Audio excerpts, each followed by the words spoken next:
Hi again, I'm Dr. Christian DeMeth, emergency medicine physician and medical director for Cybersecurity. In this episode, we'll be discussing how they do it, how it is that malicious hackers actually get into systems and do damage and what type of damage they cause, whether stealing information, disrupting operations, or corrupting data. This episode will help familiarize you with a range of techniques and motivations behind cyber threats, so you are better able to anticipate risky situations and prepare yourself and your organization to avoid them. First, how do malicious hackers break into systems? Often, it's as simple as asking nicely to be let in, and they find a willing individual who's happy to oblige. Let's talk about something called social engineering. Social engineering is the use of deception to manipulate well-meaning individuals into divulging confidential information or that person's personal information that may be used for fraudulent purposes.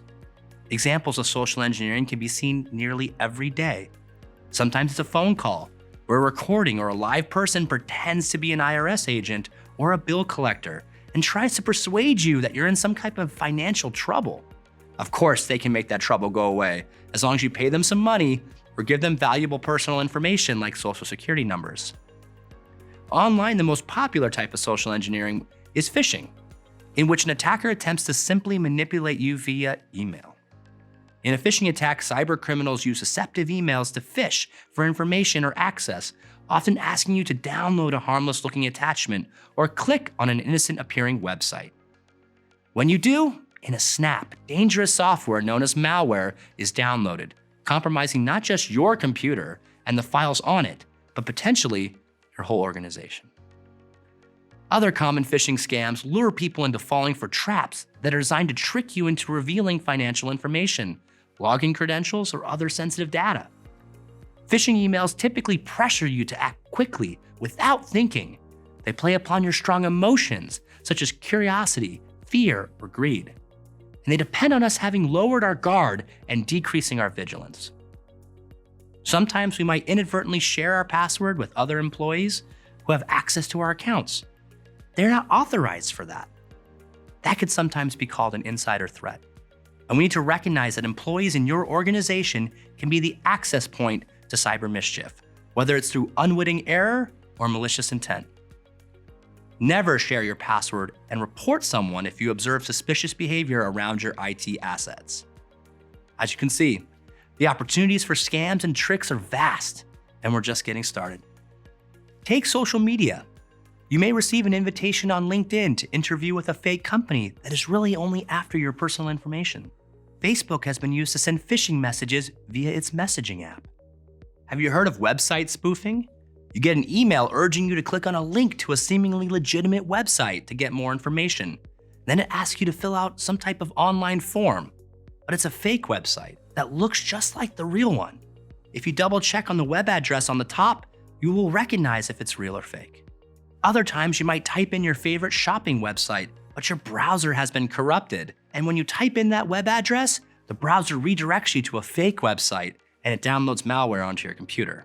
One estimate suggests that 90% of breaches include some component of social engineering. So it's important to be aware of the various components to best protect yourself and your organization.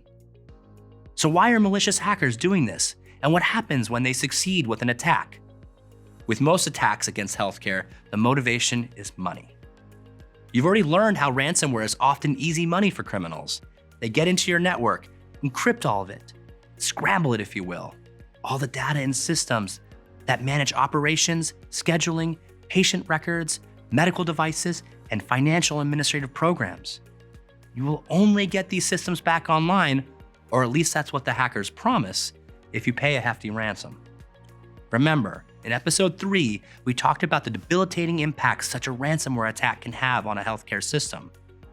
In addition to cold hard cash, personal information and health data can be extremely valuable, sometimes worth 10 times more than credit card information.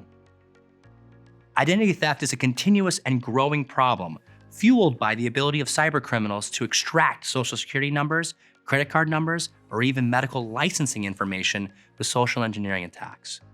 Aside from tanking your credit and opening new accounts under your name, These ill-gotten gains may result in fraudulent health insurance claims or the use of medical credentials to obtain illicit prescription drugs.